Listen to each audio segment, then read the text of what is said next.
সংসারে লক্ষ্মীশ্রী বজায় রাখতে পরিপাটিভাবে সংসার করাটা আমার অভ্যাস। মাঠ housewife daily routine. Hello everyone, good morning. কেমন আছেন সবাই? আশা করি সবাই খুব ভালো আছেন আর আমরাও ভালো আছি। আমার আরও একটি নতুন ভ্লগে আপনাদের সবাইকে স্বাগত জানাই।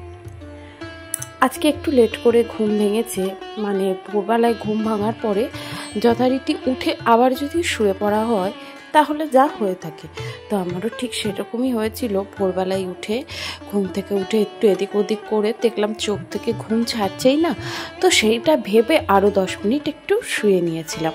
ব্যাস, অনেকটাই লেট হয়ে গেছে। তো যাই হোক, এদিকে এখন ঘুম থেকে উঠে দেখলাম বাথরুমের বাইরে অনেক বড় একটা লাইন পড়ে গেছে। তো ততক্ষণ ভাবলাম বসে না থেকে ঘরে বিছানাটা তুলে ফেলি, আরও যে সমস্ত টুকিটাকি বাসি কাজকর্ম থাকে সেগুলোই সেরে নিই। তো সেগুলো করে পরে দেখলাম এই যে একদম ফ্রেশ হয়ে এসে এখন একটু নিজেকে মানে যেগুলো সকালবেলায় আমি করে থাকি, ওই একটু সানস্ক্রিন মেখে সিঁদুরটা ছুঁয়ে নিই। কারণ সকালবেলায় তো এই গরমে প্রত্যেক দিনই সকালবেলায় আর কি স্নানটা সেরে নিই। সকাল সকাল স্নান করে নিলে বেশ ভালো লাগে, জানেন। সারাদিনে কাজের এনার্জিটা অনেকটাই পাওয়া যায়। যে পরিমাণ গরম পড়েছে তাতে করে বেশ ভালোও হচ্ছে। তো এই আর কি, সকালবেলায় উঠে স্নান সেরে একটু সিঁদুর পরে নিয়েছি। আর ওদিকে আমার হাজব্যান্ডও ফ্রেশ হয়ে এসছে। তো এখন রান্নাঘরে যাব, তো তার আগে অবশ্যই তুলসী মন্দিরে পুজোটা সেরে নেবো।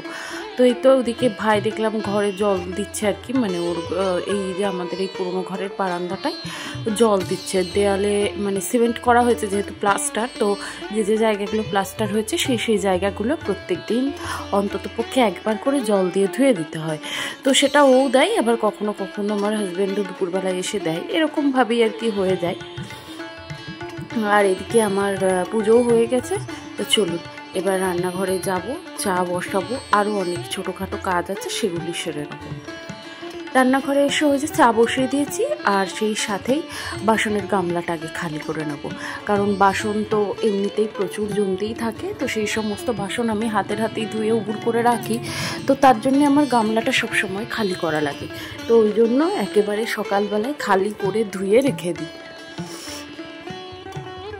ওদিকে চায়ের জল ফুটে গেছে, চিনি চা পাতাটা দিয়ে একটু ঢাকা দিয়ে রাখবো, তাহলে কিন্তু চাটা হয়ে যাবে।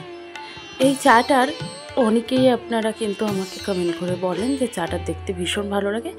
এই চাটা একেবারেই ডাস্ট, তবে খেতে কিন্তু দুর্দান্ত, জানেন তো। এই চাটা খাওয়ার পর এমন একটা অভ্যাস হয়ে গেছে, এই চা ছাড়া কিন্তু লিকার চা ভালোই লাগে না। তো যাই হোক, ওদিকে চা করে নিয়েছি আমার শ্বশুরমশাই আর আমার হাজব্যান্ড দেওর, এই দুইজনের মানে 4 জনের চা করে নিয়েছি। তো চলুন এখন বাইরে গিয়ে চা খাবো।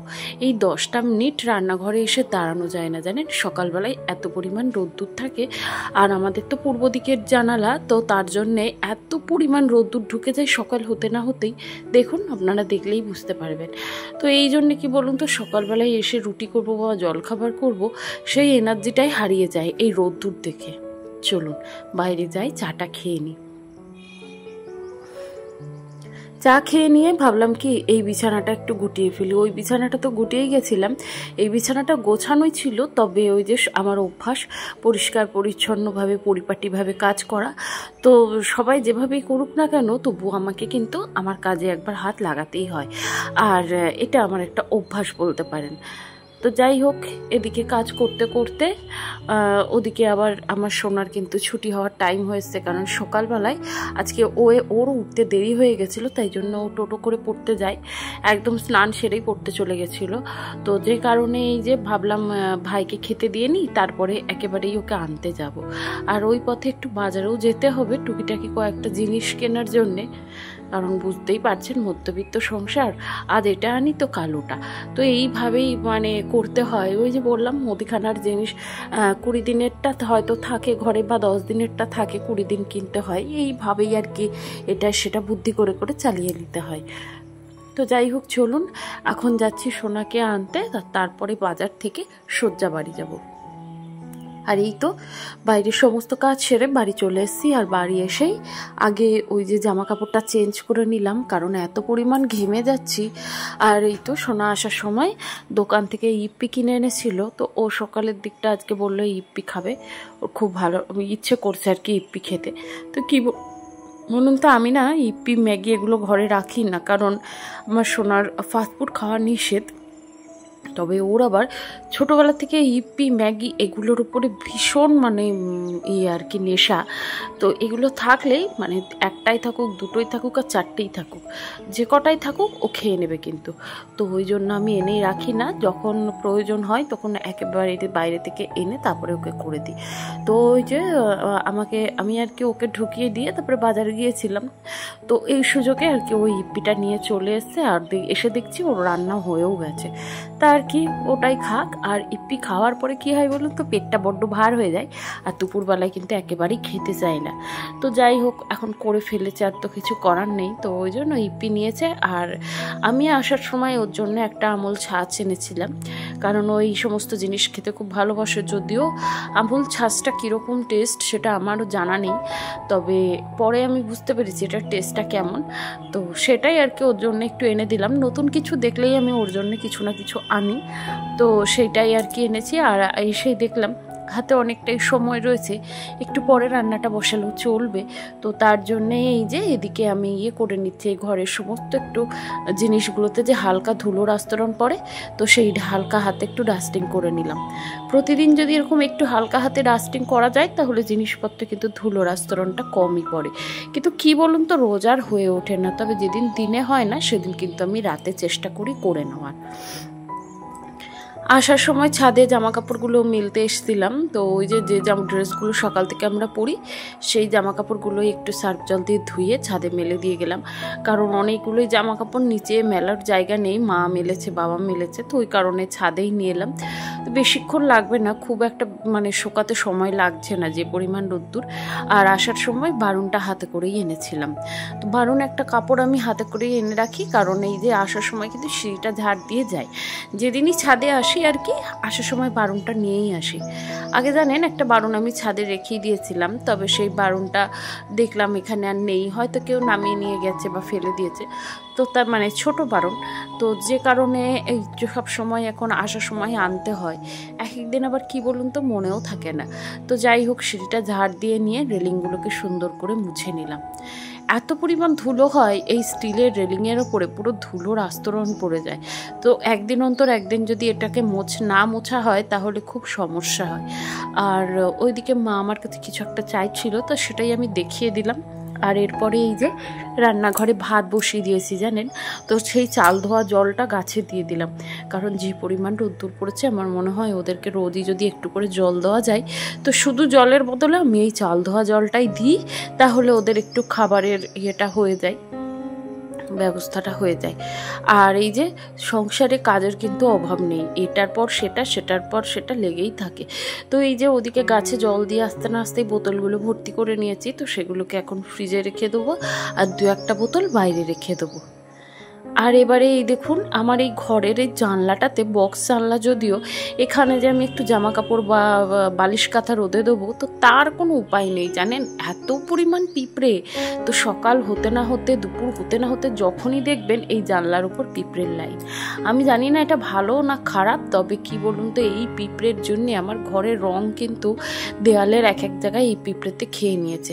আমি সবসময় এই জানলার একটা সাইডে পর্দার আড়ালে আর কি একটা স্প্রে বোতলে করে আমি ফিনাইল আর জল একসাথে মিক্সড করে রেখে দিয়েছি, কারণ আমার ইচ্ছা না করলেও এই নিজের ভালোর জন্য আর কি এটা করতেই হয়, এদেরকে ওই স্প্রে দিয়েই মারতে হয়, কিছু করার নেই। কারণ এত পরিমাণ পিঁপড়ে না, তো এত পিঁপড়ে নিয়ে ঘরে থাকা যায় না। সব সময় বিছানার উপরে একটা দুটো থাকে, আর কুটকুট করলেই গরমে এমনিতেই গরম, তার উপরে যদি লাল পিঁপড়ের অত্যাচার হয় তাহলে বলুন তো কেমন লাগে। ওই জন্যে ওই স্প্রে করে রাখা আছে, যখন দেখি তখনই আর কি স্প্রে দিয়েই। আর ইচ্ছে না থাকলে ওই যে বললাম উপায় নেই, এটা করতেই আমাকে হয়। আর এরই মধ্যে ঘর দোরগুলো একটু মুছে নিচ্ছি, আর জানলাটাকেও একটু ফিনাইল জল দিয়ে একটু মুছে নিলাম। জলের মধ্যে নিমাইল আর একটা শ্যাম্পু দিয়ে নিয়েছিলাম। তো এই গরম পড়ায় আমি প্রত্যেক দিনই ঘরগুলোকে ওই নিমাইল আর শ্যাম্পু জলে ধুই। তো শ্যাম্পু ওই 1 টাকা দামের যে শ্যাম্পুগুলো হয় সেগুলোই এনে রাখি, 1 পাতা করে জলে দিয়ে সমস্ত ঘর বাড়িটা মুছি। আগে যদিও মপ দিয়ে মুছতাম, আপনারা জানেনই, তবে এখন আমি পুরোপুরি হাত দিয়ে মুছি, কারণ মপটার পরিস্থিতি খুবই খারাপ। তো ওই ঘরগুলো মুছে মুছে আরও খারাপ হয়ে গেছিলো। তো এখন যদিও ঘরের মেঝেটা ঠিক আছে, মেঝেটা নতুন করা হয়েছে, তবেও আমার এখনও একটা মপও কিনে আনা হয়নি, যেটা আছে সেটা দিয়েই চালিয়ে নেওয়া হচ্ছে।